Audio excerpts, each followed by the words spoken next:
दर्द भी वही देते हैं जिन्हें दर्द देने का हक दिया जाता है। दर्द भी वही देते हैं जिन्हें दर्द देने का हक दिया जाता है, वरना पराये लोग तो धक्का लगने पर माफ़ी मांग लिया करते हैं। जिंदगी में हमेशा एक दूसरे को समझने का कोशिश करिए, परखने का नहीं। नमस्कार दोस्त, मैं शशि से इसी थॉट ऑफ द डे के साथ मैं स्वागत करता हूँ फिर से शशि फाइनेंस वर्ल्ड में। स्वागत है आपका।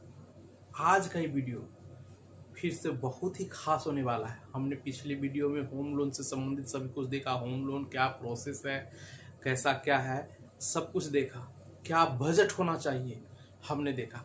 आज की इस वीडियो में जानेंगे इस होम लोन खरीदने के लिए हमारे पास जो हिडन चार्जेस उसके साथ जुड़े रहते हैं उसको देखेंगे कि क्या है हिडन चार्जेस, कैसे इसको प्लानिंग किया जाए, क्योंकि इसके बिना प्लानिंग का सब कुछ बर्बाद है। तो ये जो हिडन चार्जेस है, एक तरह से कहा जाए चार्जेस तो ओपन है, लेकिन आदमी नहीं समझ पाता है जब तक वो लोन ना ले। जैसे गाड़ी हम लेते हैं, कोई गाड़ी लेते हैं तो शोरूम में कैसे रहता, शोरूम प्राइस शोरूम पे है। जब गाड़ी लेने जाइए तब पड़ेगा आरटीओ, डीटीओ, लन फन देवानंद चार्ज मिला करके आपको फिर एक लंबा चौड़ा बिल हो जाएगा, इंश्योरेंस ये सब कुछ। ठीक उसी तरह जब घर लेने जाइएगा उसमें बहुत सारे चार्जेस रहते हैं जो आपके पूरे बजट को, अगर आपका प्लानिंग नहीं है तो पूरे बजट को बर्बाद कर देंगे। तो क्या है, तो ये जो चार्जेस है ना, मेनली 3 तरह से इम्पोज होते हैं। क्या हो जाते हैं? पहला, एक तो लोन लेते समय, दूसरा आपको बीच में, और तीसरा जब आप लोन खत्म करिएगा। तो हम पहला देखते हैं कि क्या है जब लोन चालू करते हैं उस समय। तो पहला सबसे खास, सबसे इंपॉर्टेंट प्रोसेसिंग फी है। क्या है ये प्रोसेसिंग फी? ये प्रोसेसिंग फी आपको लोन अमाउंट पे लगेगा। आप जितना लोन अमाउंट ले रहे हैं उस लोन अमाउंट प्रोसेसिंग फी लगता है। लेकिन कितना प्रोसेसिंग फी है, क्या चार्जेस है? ये प्रोसेसिंग फी आपको bank to bank, company to company, NBFC जैसे को वेरी करता है, लेकिन ये 0.5 से लेकर के 1% तक रहता है।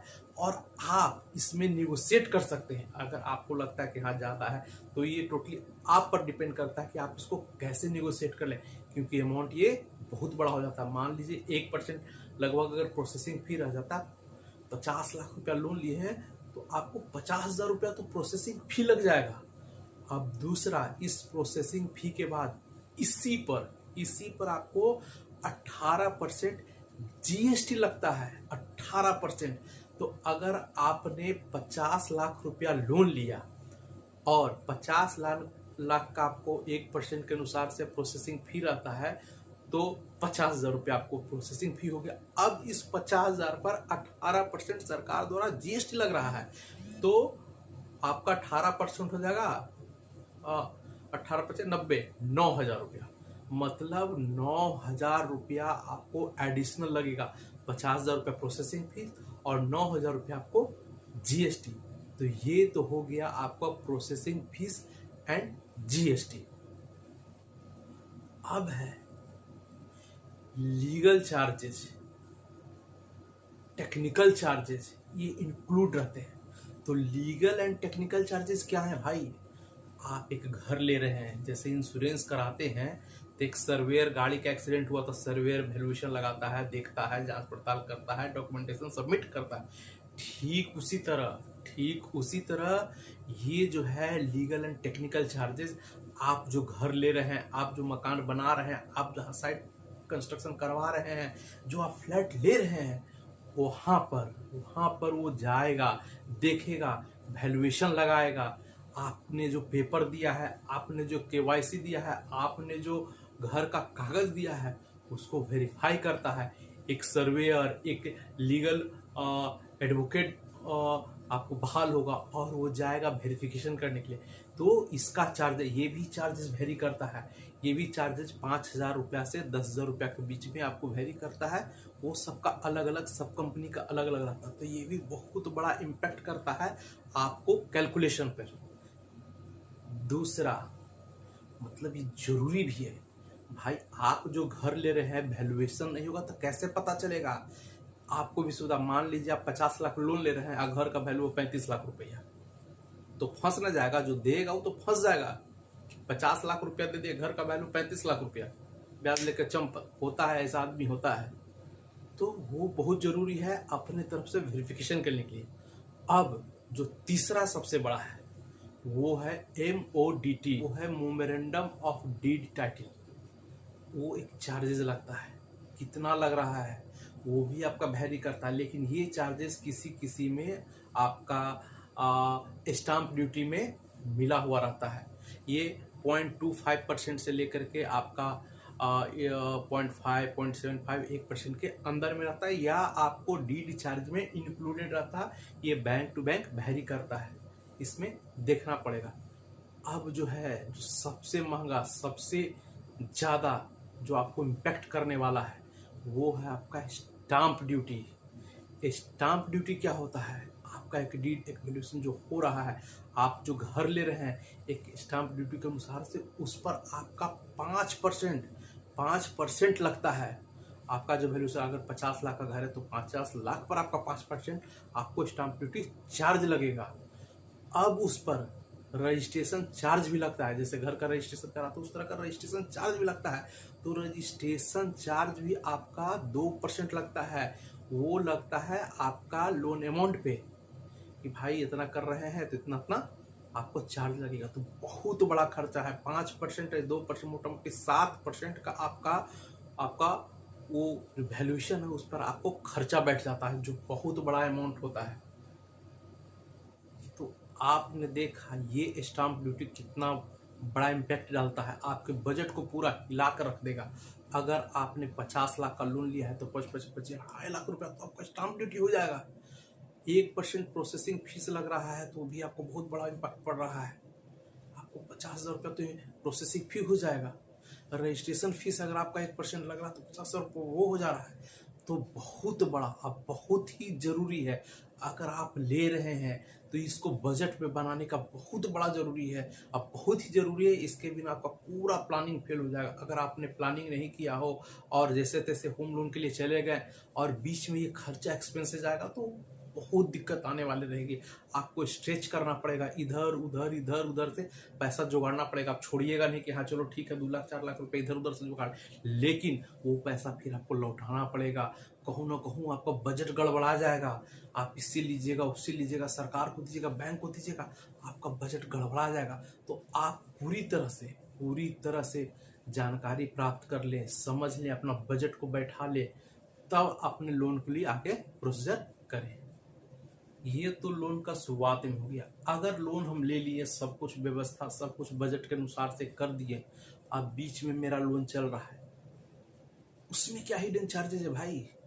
उसमें तब हिडन चार्जेस है अगर आपने कोई फिक्स्ड लोन या फ्लोटिंग रेट टाइप इंटरेस्ट लिया है या फिक्स इंटरेस्ट रेट लिया है और आप चेंज करना चाह रहे हैं, आप स्विच करना चाह रहे हैं। मान लीजिए कि आपको लग रहा है कि यार हम फ्लोटिंग ले लिए हैं, फिक्स से लेते तो बढ़ रहा है तो मेरा बढ़ जा रहा है, घट रहा है तो मेरा घट नहीं पा रहा है। उस तरह से भले फिक्स कर दें, बढ़ रहा है तो आपको दिक्कत आ रही है। इस कोरोना महामारी में बीच में हुआ कि बीच में बढ़ गया, फिर रेपो रेट कम हुआ तो कम गया, आपको लग रहा है नहीं ताम झाम से दिक्कत है, हमको फिक्स हो जाएगा। जनरली आदमी फिक्स लेते हैं, लेकिन कुछ आदमी वेरिएबल लेते हैं, क्योंकि वेरिएबल में आपका फ्लोटिंग में रेट ऑफ इंटरेस्ट थोड़ा कम रहता है।